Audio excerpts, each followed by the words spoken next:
Bank Nifty में maintain करना चाहिए वो 59,250 के करीब का एक एसएल मेंटेन करे। ऊपर में हमें लगता है 59,700 तक के लेवल्स बैंक निफ्टी में भी देखने मिल सकते हैं। ऑलराइट सर, कोई स्पेसिफिक शेयर्स जिन पर नजर रखनी चाहिए? जी देखिए, मेटल स्टॉक्स में बहुत शानदार मोमेंटम बना हुआ है, स्पेसिफिकली नॉन फेरस मेटल्स में। और हिंदुस्तान जिंक यहाँ पे मोमेंटम बहुत स्ट्रांग बना है। आज भी गिरते हुए मार्केट में इसमें पूरे दिन स्ट्रेंथ थी और हमें लग रहा है कि 497 का स्टॉप लॉस लगा कर यहाँ खरीदारी की जा सकती है 515 तक के टारगेट के लिए। ऑल राइट, चलिए बढ़ते हैं आगे। और अब हमारे साथ कॉलर्स जुड़ना शुरू हो गए हैं। हमारे साथ जो पहले कॉलर जुड़ रहे हैं सर्वेश गुप्ता जुड़ रहे हैं। सर्वेश जी, बहुत बहुत स्वागत है आपका सीएनबीसी आवाज पर। पूछिए अपना सवाल। जी, मेरे पास सुजलॉन के 2750 शेयर है 54.26 के रेट पे। मुझे इसमें क्या करना चाहिए? 1 साल की अवधि के लिए रुक सकता हूँ मैं?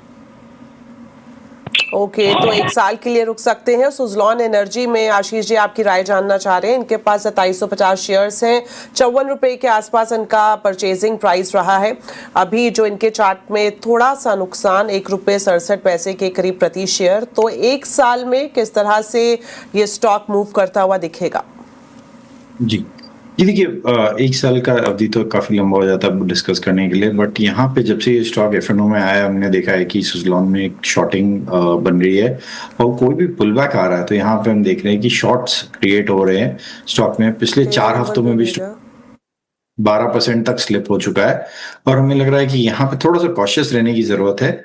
हमारी राय ये रहेगी कि इसमें कोई पुल बैक आता है तो या इनके भाव के आसपास में स्टॉक मिलता है तो यहाँ से एग्जिट कर ले।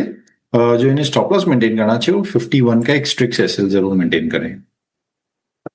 राइट, तो आप कॉशियस अप्रोच की ज़रूरत है इसमें। और जिस तरह से आशीष जी ने कहा कि अगर आप 51 का स्टॉप लॉस तो लगाएं ही और साथ ही साथ जब ये अपने दाम पर आता है तो वहां से आप एग्जिट कर ले तो बेहतर रहेगा।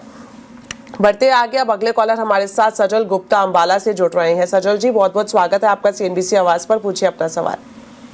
दीपाली जी, मेरे पास 2 स्टॉक्स के लिए मैं पूछना चाहूंगा। दीपक नाइट्राइट है जिसकी एवरेज है 2234 2234 और कब तक होल्ड कर सकते हैं? इसमें कोई पॉसिबिलिटी है पुल बैक की या फिर एग्जिट करना चाहिए? और दूसरा है पीवीआर जिसकी एवरेज है 1151 1151, तो इसके 30 यूनिट्स हैं और दीपक नाइट्राइट के 20 यूनिट्स हैं।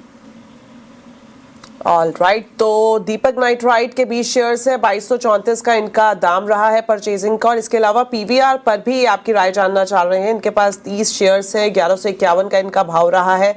नाइट्राइट की बात करें तो नुकसान यहाँ पर दिखाई दे रहा है और वहीं अगर हम पीवीआर की बात करें तो ये भी नुकसान में है जो चार्ट हमें दिखा रहा है। तो क्या करना चाहिए? पुल बैक की संभावना या फिर एग्जिट करने में बेहतरी? सर जी देखिए, दीपक नाइट्राइट की बात करूं तो ये स्टॉक ने काफी डिसअपॉइंट किया है। काफी अच्छी कंपनी रही बट ओवरऑल जिस हिसाब से केमिकल स्टॉक्स में ओवरऑल में प्रेशर बना है उसका एक खामियाजा इसमें भी देखने मिल रहा है।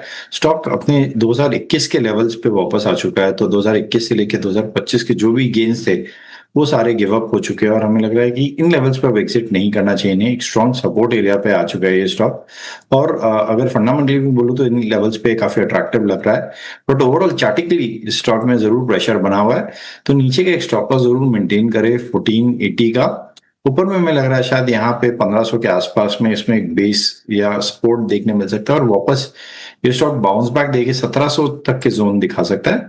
तो होल्ड करने की सलाह है 1480 का स्टॉप लॉस लगाकर। ऑल राइट, तो यहाँ पर होल्ड करने की सलाह है 1480 के स्टॉप लॉस के साथ। बढ़ते आगे और अब हमारे अगले कॉलर